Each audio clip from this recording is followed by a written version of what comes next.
나는 정부 간섭의 한계와 관련한 아주 중요한 문제를 일부러 언급하지 않고 마지막까지 남겨두었다. 그것은 이 책의 주제와 밀접하게 연결되어 있지만 엄격하게 말하면 서로 다르기 때문이다. 정부 간섭을 반대하는 이유 가운데 자유의 원리와 상관없는 경우를 따져보려는 것이다. 개인 행동의 제약이 아니라 도와주는 것이 오히려 문제가 되는 경우 말이다. 다시 말해 각 개인이 개별적 자발적으로 힘을 합쳐 일을 처리하라고 버려두지 않고 개인의 이익을 위해 정부는 무엇을 하고 또 무슨 일이 일어나게 만들어야 하는가 하는 문제가 쟁점이다. 자유를 침해하지 않는 정부의 간섭이라도 반대하는 까닭은 다음 세 가지 이유에서일 것이다. 첫째, 정부보다 개인이 더 잘할 수 있을 만한 경우를 생각해보자. 일반적으로 어떤 종류의 사업을 할지 또는 누가 어떻게 그 일을 할지 결정하는 문제에서는 이해관계가 직접적으로 얽힌 당사자보다 더 적합한 사람은 있을 수 없다. 이 원리는 한때 일상적인 경제활동 과정에 대한 간섭을 확대해 나갔던 입법부나 정부의 관행을 정면으로 배척한다. 그러나 이 문제는 경제학자들이 충분히 다루었고 우리의 관심사인 자유의 원리와 특별한 연관이 없다. 두 번째는 이 책의 주제와 좀 더 밀접하게 관련이 있다. 평균적으로 말해서 일반 시민들보다는 공무원들의 능력이 앞선다. 그러나 개인의 능력이 공무원보다 모자라더라도 어떤 일을 직접 하는 데는 관련 당사자가 더 바람직하다. 이를 통해 그 당사자는 실무 능력을 높이고 판단력을 키워 앞으로 직면할 유사한 일도 잘 처리할 수 있는 지식과 정신적 교육을 받을 수 있기 때문이다. 예를 들어 정치적 문제가 아닌 경우에 배심원 역할, 지방자치기관의 활성화, 자발적인 사회단체나 자선기관 참여 등의 일은 이러한 맥락에서 중요하다. 이런 것들은 자유의 문제와 간접적이고 우회적으로 연관된다. 이는 본질적으로 인간 발전에 관한 문제다. 국민교육의 한 부분, 다시 말해 시민을 훈련하는 것, 즉 자유인들에 대한 정치교육의 실천이라는 문제들을 여기서 길게 이야기할 수는 없지만 대략 다음과 같다.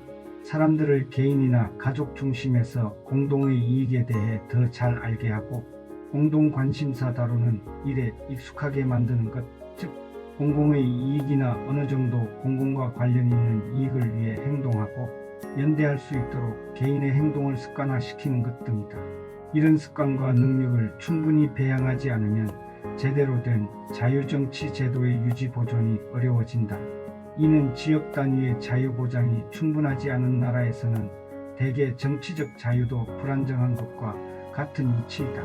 이 책은 사람들의 개별성 발전과 다양한 행동 양식의 허용은 대단히 많은 이득이 된다는 사실을 강조해왔다. 같은 이유에서 순전히 지역적인 문제는 해당 지역 주민들이 직접 처리하고 규모가 큰 사업은 사람들의 자발적 참여를 통해 돈을 모아 경영하도록 하는 것이 필요하다.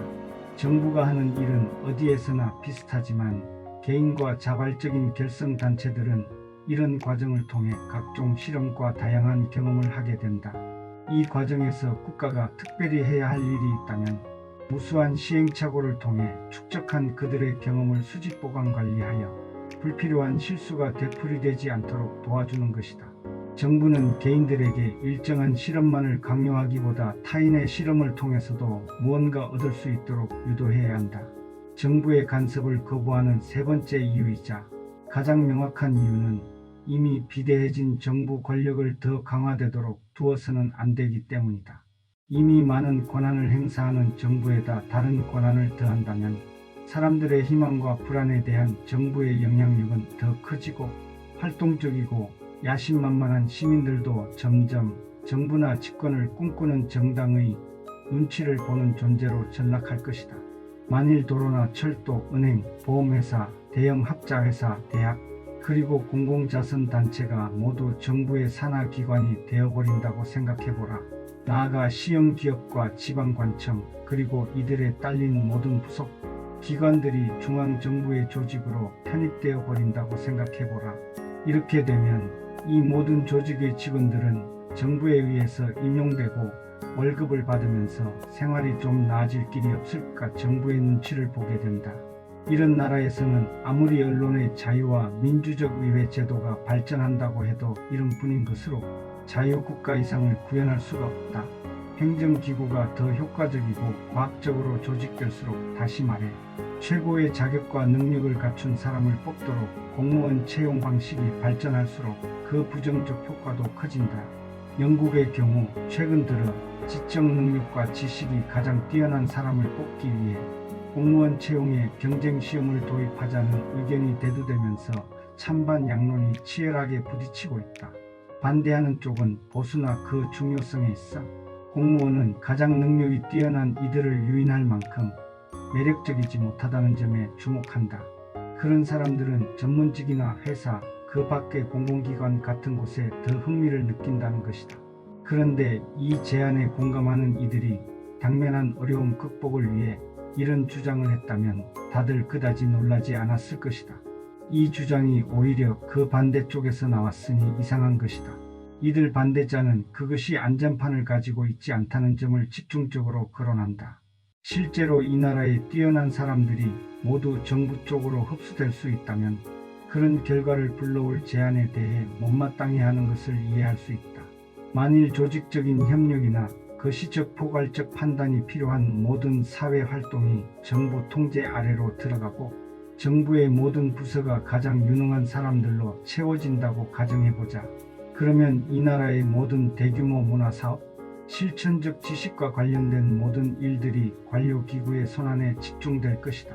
이렇게 되면 나머지 사람들, 즉 보통 사람들은 자질구레한 일상에 필요한 지침을 얻기 위해 능력 있고, 야심찬 사람들은 개인의 영달을 위해 무슨 일이든 관료들을 쳐다보게 될 것이다.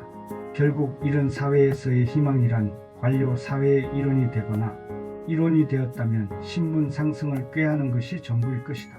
이런 사회에서 실무 경험이 없는 일반 시민들은 관료들의 일하는 방식에 대한 견제나 비판이 어려워진다. 이뿐만 아니라 어쩌다가 정상적인 민주제도 속에서 또는 전제 정치체제에서 때때로 개혁 성향의 지도자가 나타나더라도 관료들의 이익에 반하는 개혁은 시행할 수 없게 된다. 오랫동안 관찰해 온 사람들이 설명하듯 러시아 제국이 바로 그런 딱한 처지에 놓여 있다. 차르는 거대한 관료 기구를 통제할 힘이 없다. 그는 관료 중에 누구라도 시베리아로 보내버릴 수 있지만 또한 그들 없이나 그들 뜻을 거슬러서는 정치를 할 수가 없다. 그들은 차르의 모든 명령을 집행하지 않을 수 있기 때문이다. 그저 이 방법만으로도 암묵적 거부권 행사가 되는 것이다. 문명이 더 발전한 나라나 반항심이 강한 나라 사람들은 국가가 시민을 위해 모든 일을 다 해주리라는 기대에 익숙하다. 어떤 일을 해도 되는지, 심지어 어떻게 처리해야 하는지를 국가에 묻지 않고 혼자 힘으로 처리하는 것에는 익숙하지 않다. 그래서 자기에게 나쁜 일이 생기면 전부 국가의 책임이라 생각하며 혹 그 일이 그들의 인내 수준을 넘어서면 정부에 대항해서 혁명을 감행한다. 그렇게 해서 다른 사람이 합법적으로든 그런 절차 없이든 권좌에 올라도 관료들은 그의 명령에 따르지 않는다. 관료제는 변하지 않으며 그것을 대신할 사람도 없다. 그러나 자신의 사업을 하는데 익숙한 사람들은 전혀 다른 모습을 보여준다.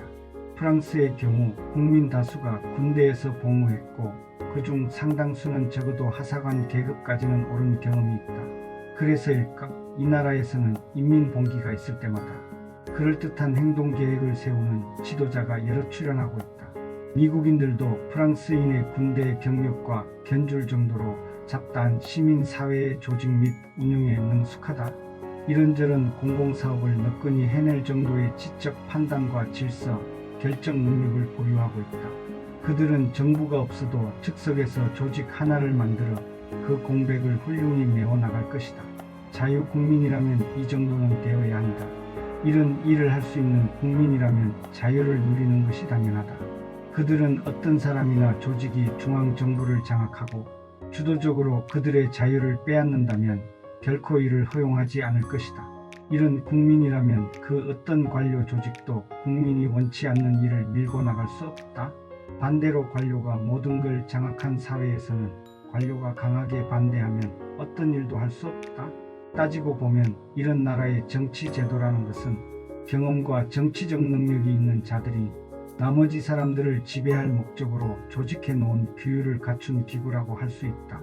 그 조직이 완벽하면 할수록 국민 중에서 뛰어난 사람들을 더 잘 뽑고 조직이 원하는 방향으로 교육할 수 있다. 그러면 관료기구 구성원을 포함한 모든 사람의 조직적 결속력도 더 강해진다. 그리고 피지배자들이 지배자의 노예라고 할 수 있듯 지배자들은 또 그들대로 그들 조직과 질서에 구속된다.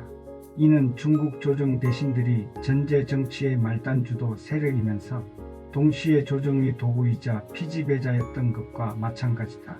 예수의 조직은 수도사들의 집단적 힘과 그 중요성을 보호하기 위해 존재하지만 수도사 개인은 노예처럼 그 조직의 가장 낮은 자리에 위치하게 되는 것과 같은 맥락으로 이해할 수 있다.